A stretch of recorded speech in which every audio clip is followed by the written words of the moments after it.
गलिया की गलियां घूमै दुर्गा मैया हो के करे घरवा दियना जल सारी रतिया हो के करे घरवा दियना जल सारी रतिया हो के करे घरवा दियना जल सारी रतिया हो के करे घरवा दियना तजल मैया ओही मालिया के घरवा हो जमनी हो मलिया गजड़ा गूथ सारी रतिया हो तमनी हो मलिया गजड़ा गूथ सारी रतिया हो तमनी हो मलिया गलिया की गलिया घूम काली मैया हो के करे घरवा दियना जल सारी रतिया हो के करे घरवा दियना जल सारी रतिया हो के करे घरवा दियना तजल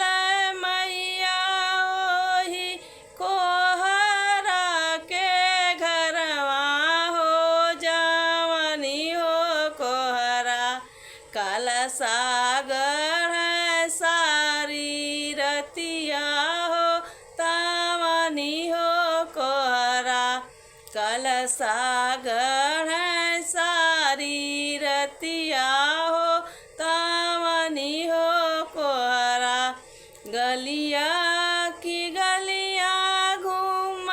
शीतली मैया हो के करे घरवा दियना जल सारी रतिया हो के करे घरवा दियना जल सारी रतिया हो के करे घरवा दियना तजल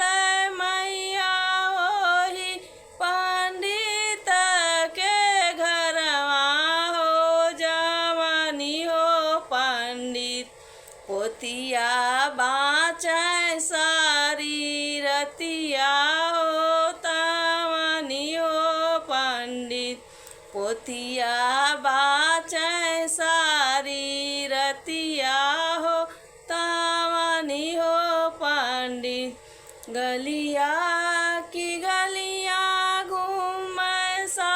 तोरे बहिनिया हो के करे घरवा दियना जल सारी रतिया हो के करे घरवा दियना जल सारी रतिया हो के करे घरवा दियना तजल मैया ओही सेवका के घरवा हो जवनी हो सेवका पचरा गाँव सारी रतिया हो तवनी हो सेवका पचरा गाँव सारी रतिया हो तवनी हो सेवका गलिया